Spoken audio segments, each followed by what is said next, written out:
ఎమ్మెల్యేలకు సంబంధించే మీరు ఎమ్మెల్యేనే, తోటి ఎమ్మెల్యేలు ఎందుకు కించపరిచేలా మాట్లాడుతున్నారు? డబ్బులు లేకపోతే ములాఖాతులు, రాజకీయాలు అన్నది ఇప్పుడు రాజకీయాలు అన్నది మీరు ఇప్పుడు బీజేపీ ఎమ్మెల్యే, మీ కాంగ్రెస్ ఎమ్మెల్యే శత్రువా? కాదు, నాకు ఎవ్వరు శత్రువులు గారు. మరి ఇప్పుడు హౌస్ లో సరే విన్నారో లేదో, మొన్న ఇష్యూ వచ్చినప్పుడు డిఫర్ అవుతారు, ఇష్యూ వచ్చిన డిఫర్ అవుతారు, కానీ బయట కూడా వాళ్ళు కొట్లాడుకోవాల్సిన అవసరం ఏంటి? లోపల మాట్లాడుకుంటే నష్టం ఏంటి? మీరు అదే తప్పుగా అర్థం చేసుకున్నారు. సభ లోపలదే మాట్లాడినాం, సభ బయట గురించి మాట్లాడలేదు. That is the private life, వాళ్ళ ఇష్టం. సభ లోపల సంస్కారంగా ఉండాలి, పద్ధతిగా ఉండాలి, ప్రజా సమస్యల మీద మాత్రమే పోరాడాలి అన్నాను.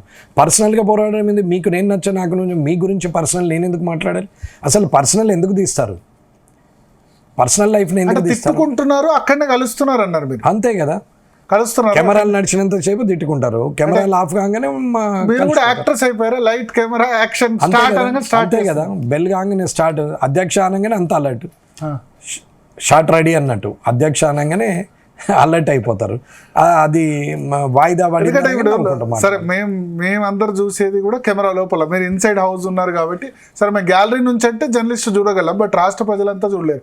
సో ఇప్పుడు లైట్ కెమెరా యాక్షన్ అనగానే అందరూ ఆ మూడ్లోకి వెళ్ళిపోయి ఒకళ్ళు తిట్టుకుంటారు. అంతే కదా.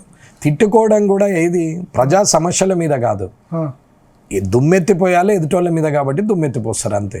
దానికి ఒక రీజన్ లేదు, క్లాజ్ లేదు, దానికి ఒక లెక్క లేదు, పద్ధతి లేదు, ఏదో ఒకటి. అవునండి, టీఆర్ఎస్ తప్పు చేసింది కాబట్టి ఆ ప్రభుత్వాన్ని గద్దె దించారు.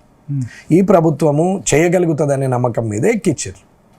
ఇప్పుడు ఎక్కిండ్రు కదా, ఏం చేస్తావో చెప్పు.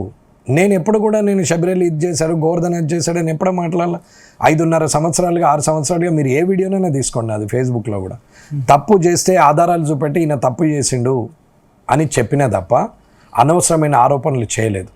పర్సనల్ లైఫ్ల గురించి మాట్లాడు. కాంగ్రెస్ ఇప్పుడు టీఆర్ఎస్ రూలింగ్ గురించి మాట్లాడి వాళ్ళు ఏం చేస్తారో చెప్పాలి, అంతేనా? రూలింగ్ టీఆర్ఎస్ చేసిన తప్పులని ఎత్తి చూపుకుంటూ పోతున్నావు, కానీ నువ్వేం చేస్తావని చూడ. తప్పు చేసిరు కాబట్టే కదా పక్కన కూర్చుండబెట్టి.